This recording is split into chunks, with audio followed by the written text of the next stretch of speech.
Hey guys, welcome to today's video. Thank you so much for being here, stopping by and checking out the channel. Hope you guys had a great Memorial Day weekend. I've been looking forward to making this video for a long time. There's so much that I learned this past year about self-filming. I've been self-filming for quite a while now, but it's really been, something inconsistent just for personal use. But when you really try to put things together and you're really going after a specific purpose, whether that be content or personal use, shot reviews and things like that. There's a lot that goes into it, and a lot that you need to be prepared for. And there's a lot of folks out there that have been doing this for a very long time, but it seems like today a lot of us are really taking it on. There's so much more technology out there now that we can take advantage of that can help us out and kind of ease the pain a little bit, but there are still some growing pains that go into it. And I just wanted to share a lot of my experience about trying to create decent quality, consistent content for self-filming while hunting this past year. On a consistent basis, it was extremely tough.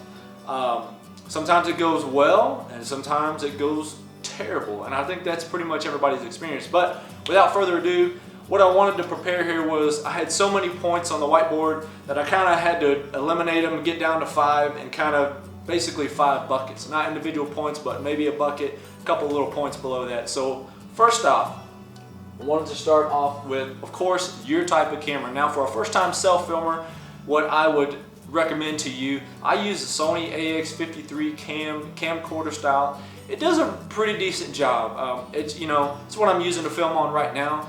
But the point is that when you're first starting out, you want a camera that has stabilization and autofocus. When you're in the field, you do not have the opportunity to do these things manually. People do it all the time, but depending on your type of hunting, if you're hunting in enclosed blind, maybe so. But what I would suggest is that you get something that has really good autofocus, really good stabilization, like this camera has a 5-point axis, a really good autofocus. It tends to center focus, and anything off to the side, like myself right now, doesn't get as sharp, but that's okay. Great zoom, does a really good job. Your DSLRs, they're going to be a lot more better quality, but a lot more hands-on, a lot more manual adjustments. And when you're out there literally by yourself all the time, you're not going to have those opportunities to make those adjustments to get that quality shot when the moment comes. And that also includes investing in a good external microphone. When you're in the field and you don't have that external microphone, as soon as you turn your head, your sound is gone. It makes a huge difference in your content. Even if you're not creating it for anybody to see, it's going to make a big difference in the sounds of the woods, boat rides, talking to the camera, hearing sounds of deer coming up, squirrels, and things that you can hear later that turn out really cool, and you can't accomplish that without an external mic.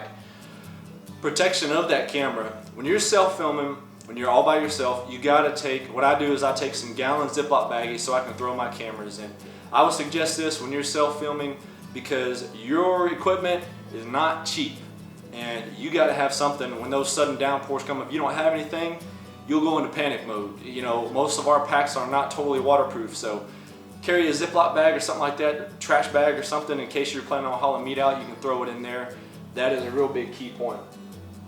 Batteries, more batteries, and extra batteries. I've heard people say that 1 is no good, 2 is not enough, and 3 is okay, and anything more than that is just right. So more batteries for your camera, more batteries for your cell phone. That includes the mobile banks. These mobile banks that you can charge up to charge your cell phones and things like that. Anchor has a great mobile bank line, but things that you can charge your phone, you can charge GoPros, any of those individual action cameras. Those mobile banks, I have one that I had to pay about 40 bucks for, but that thing will charge my GoPro, my cell phone, probably 6 or 7 times a piece. Key piece of equipment right there. Those extra wall cords that plug into those mobile banks, you never can have enough. I keep one in each pack I have in the car, camera bag. Everything has its own plug and then some. I promise you, because you're going to lose them, they're going to get frayed, they're going to break, one's going to start kind of crapping out on you, and you got to have something there. A footage backup plan. And what I mean by that is when you're self-filming, you got to be prepared to screw up. There's going to be opportunities. I can't tell you how many times this year I blew my opportunities at the bucks that I had encounters with because I was so worried about capturing it on film, at least on my main camera. Sometimes that's just not going to happen. Sometimes you have to eat it, but you got to have a plan. you got to have a separate camera, either an action camera that sometimes you're just going to have to ditch everything and go with what you got running, and that includes a bow cam, a head mount, a 360 cam. Now, about halfway through the year, I invested in the Insta360 camera, which sucked because it just cost so much. But for a self filmer by yourself, which I'm by myself basically every time, what you can do with these cameras is you can take one of these mobile banks, hook them up. Nowadays technology, you can get high-end digital SD card where you can film for literally hours at a time. And that's what I would suggest. I would suggest having the backup plan either on your bow, on your head, or have something like that Insta360 or the GoPro 360. I think there's another one called Q300 or something like that. You know, I'll throw them down in the description just in case. But you can plug those things in, set them up, and have them run 24/7. And at least you know, without a doubt, I got some of my best shots off of running these cameras nonstop this year. Otherwise, that I wouldn't have got on film. They're a little bit too tricky to learn to edit, but you can do it on your cell phone for the most part.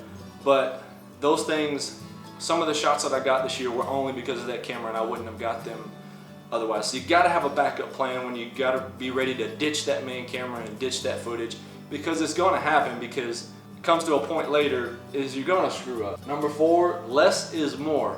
When you get out there, you want to start, filming birds and squirrels, and filming ripples on the water, filming the leaves, filming the sunrise and things like that.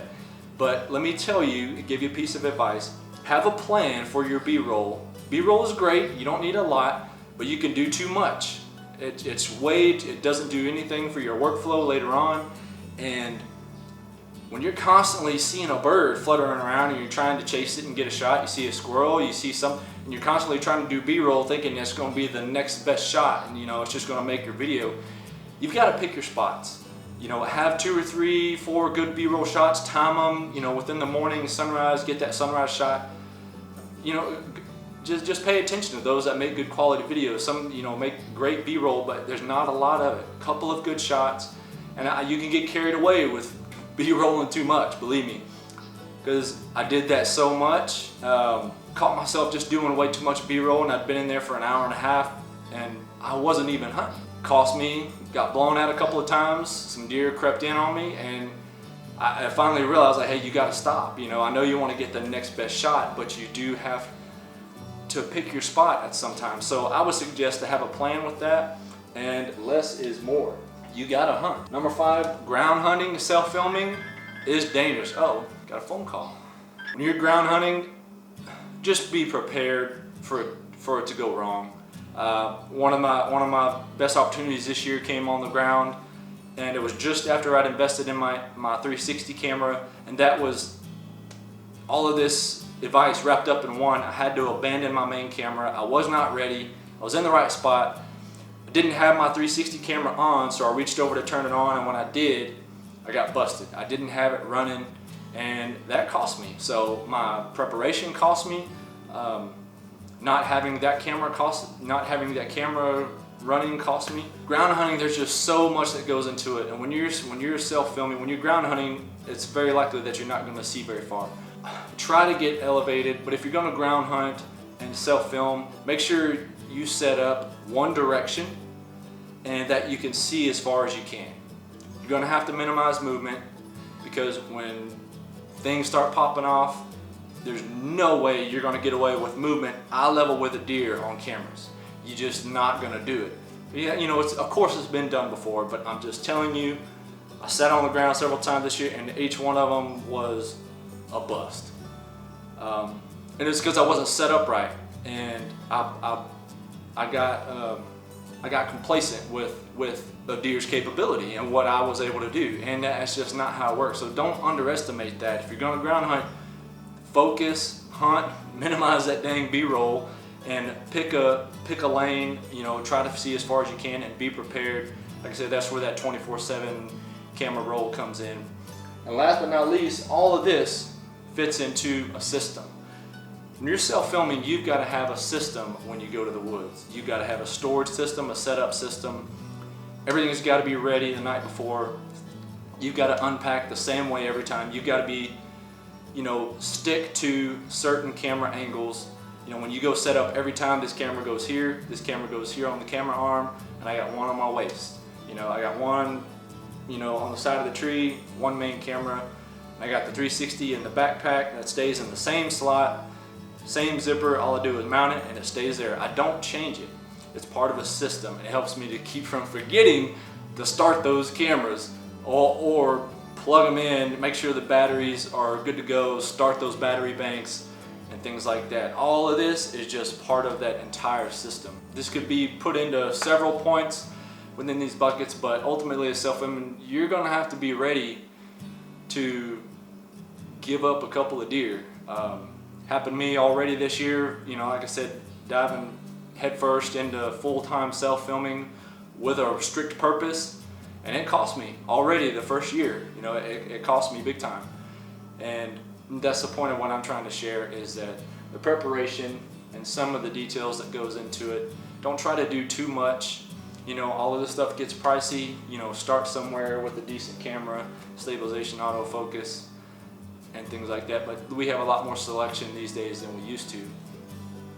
But you gotta be prepared to lose that opportunity and be ready to move on from that opportunity, because it is going to cost you. It's heartbreaking. It's even more heartbreaking when you're trying to catch it on video and you don't, and you screw it up because of that. When those opportunities don't come around too often, like they do down here where I am. I hope some of these tips helped you guys out. If you've been self-filming for a while, let me know some of these extra tips. Let me know some of the things that you have figured out. Drop it in the comments. Shoot me an email, something like that, some things that you would share, because I'm trying to learn from everything I did this past year and what didn't work, and really make my process more efficient, understand where the mistakes were made and get better next year, because I can't afford to waste those opportunities. Where I'm at, it just doesn't happen that often. So thank you guys so much for being here. I can't tell you how much I appreciate it. I hope this video helps you out, at least spark some thought process, maybe something that you hadn't thought about before, sparks that extra thought, and hopefully keep you from making the same mistake that a lot of us make. So if you guys enjoyed the video, just do me a huge favor, reach over, think about subscribing, just shoot me a message, shoot me a comment, reach out. I'm having a blast with the channel so far, meeting some really cool people. Met somebody from Michigan the other day, shared some videos, shared some ideas and content. So really cool, really enjoyed it. Anyway, I will let you guys go, and we will see you on the next video.